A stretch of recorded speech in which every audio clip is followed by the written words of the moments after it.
Salam kenal, nama saya Anthony, saya dokter spesialis kedokteran olahraga.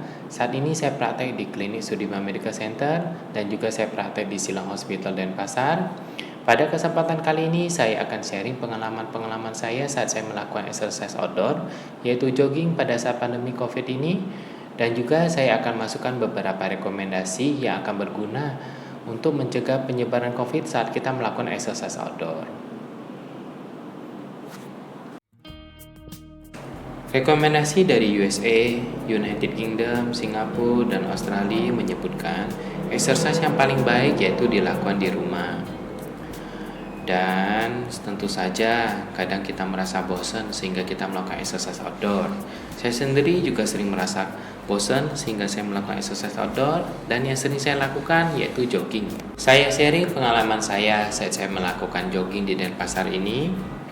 Pada bulan April, kasus COVID di Denpasar masih tergolong rendah. Maka dari itu, saya masih melakukan jogging tanpa memakai masker. Dan tentu saja saya tidak menyentuh wajah saya dengan tangan. Dan ketika sampai di rumah, saya langsung mencuci tangan, mandi, dan mencuci pakaian saya. Pada pertengahan April menuju ke Mei, istri saya yang bekerja di Siloam menyebutkan kasus COVID yang terdeteksi positif makin meningkat. Maka dari itu saya berpikir baiknya gimana ya saya melakukan jogging ini. Pertama, solusinya yaitu physical distancing. Setidaknya saya mampu menjaga jarak dengan pelari lain atau orang lain yaitu sejauh minimal 2 meter. Atau yang kedua, saya memakai masker. Saya berpikir enaknya sebenarnya saya tidak memakai masker, karena kalau jogging memakai masker rasanya tidak enak sekali. Jadi saya berpikir mungkin gak ya saya melakukan physical distancing. Saya sharing pengalaman saya melakukan physical distancing saat saya melakukan jogging di Denpasar ini. Biasanya saya melakukan jogging dari rumah menuju ke taman kota yang letaknya yaitu di Jalan Gatot Subroto, Denpasar Utara. Di sini kita lihat ada dua panah, yaitu panah warna biru. Kalau panah warna biru yaitu jalur lari saya atau jalur jogging saya. Sedangkan panah warna merah yaitu orang yang mendahului atau orang yang harus saya dahului tapi saya tidak mampu menjaga jarak physical distancing minimal 2 meter. Di sini kita lihat jalan yang pertama yaitu jalan dari rumah saya menuju ke taman kota, yaitu jalan yang lebih kecil. Di sini lebar jalan kurang lebih 2 meter. Di sini kita lihat ada pengendara motor yang mendahului saya dan saya tidak mampu menjaga jarak minimal 2 meter. Ini jalan yang lebih besar.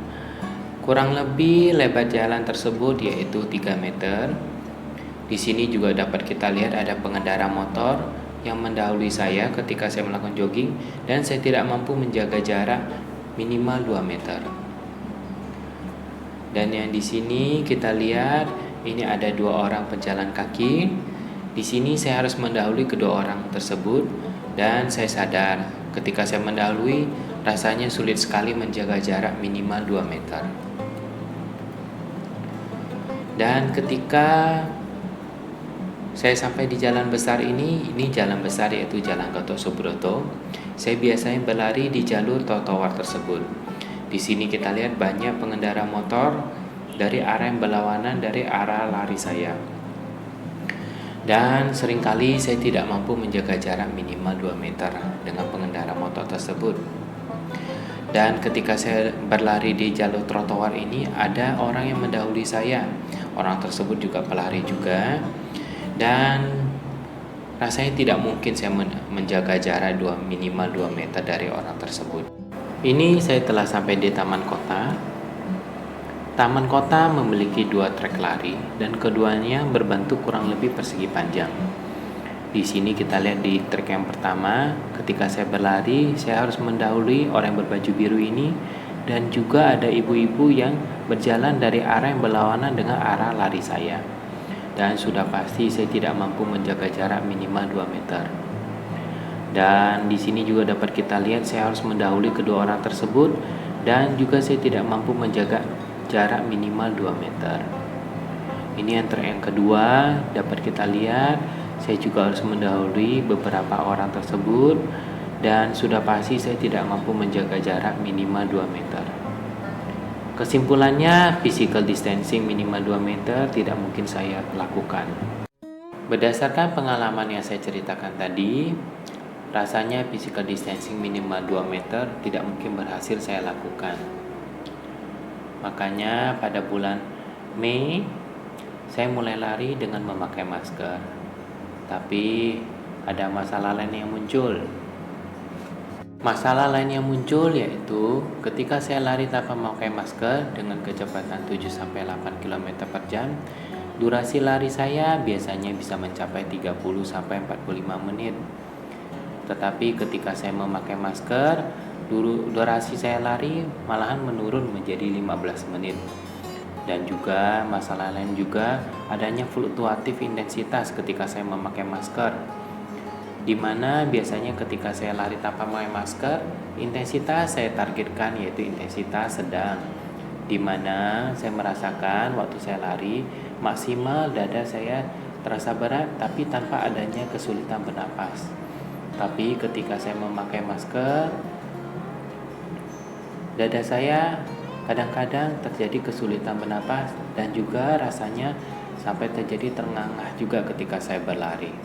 Saya mulai berpikir berarti durasi saya lari menjadi tidak cukup ketika saya memakai masker. Bagaimana ya baiknya solusinya ya?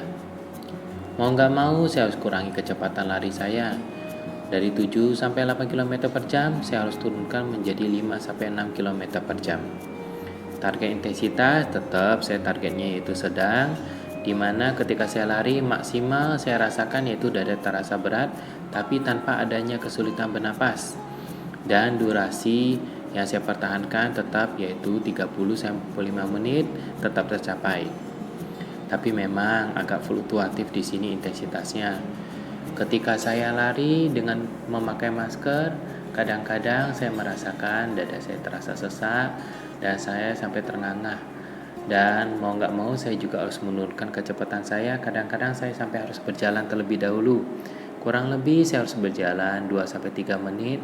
Kemudian saya mulai berlari dan kecepatan kembali menjadi 5-6 km per jam. Saya share juga rekomendasi yang dibuat oleh PDSKO. PDSKO yaitu Perhimpunan Dokter Spesialis Kedokteran Olahraga. PDSKO membentuk suatu tim yang diketuai oleh Dr. Andi Kurniawan, spesialis kedokteran olahraga. Tim tersebut membuat rekomendasi exercise pada masyarakat umum di Indonesia selama pandemi COVID-19 ini. Rekomendasinya yaitu berupa: yang pertama, exercise yang paling aman, yang paling baik yaitu exercise yang dilakukan di rumah.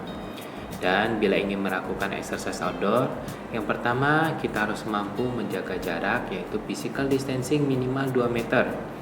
Yang kedua, tetap menggunakan masker saat latihan atau olahraga. Yang ketiga, latihan fisik atau olahraga dianjurkan dengan intensitas ringan sampai sedang. Yang keempat, tidak sharing peralatan dengan orang lain. Yang terakhir yaitu jangan sentuh wajah saat kita melakukan exercise. Intensitas yang disarankan yaitu sedang. Di sini kita menggunakan teknik talk test, di mana intensitas sedang itu maksimal Anda masih dapat berbicara, tapi akan menjadi kesulitan saat Anda bernyanyi saat berolahraga. Berdasarkan pengalaman-pengalaman yang saya ceritakan tadi dan juga rekomendasi-rekomendasi yang ada, saya sarankan saat di rumah kita mulai memakai masker, kita juga membawa handuk sendiri, dan juga kita membawa botol minuman sendiri. Tujuannya supaya kita tidak sharing peralatan dengan orang lain. Dan ketika kita berlari, jangan lupa, jangan sekali-sekali kita menyentuh wajah kita dengan tangan. Dan juga jangan berjabat tangan dengan orang lain, jangan ngobrol dengan orang lain. Dan yang paling penting, jangan sharing peralatan dengan orang lain. Yang ketiga, kita juga jangan duduk di tempat publik seperti tempat duduk di taman kota atau taman kalian berlari. Dan olahraga kita usahakan intensitasnya yaitu targetnya yaitu ringan sampai sedang. Dan ketika sampai di rumah, kita langsung mencuci tangan, mandi, dan kita langsung mencuci pakaian kita. Sekian sharing dan rekomendasi dari saya ucapkan terima kasih. Semoga sharing dan rekomendasi ini berguna untuk Anda. Saya ucapkan terima kasih dan tetap semangat dan tetap aktif.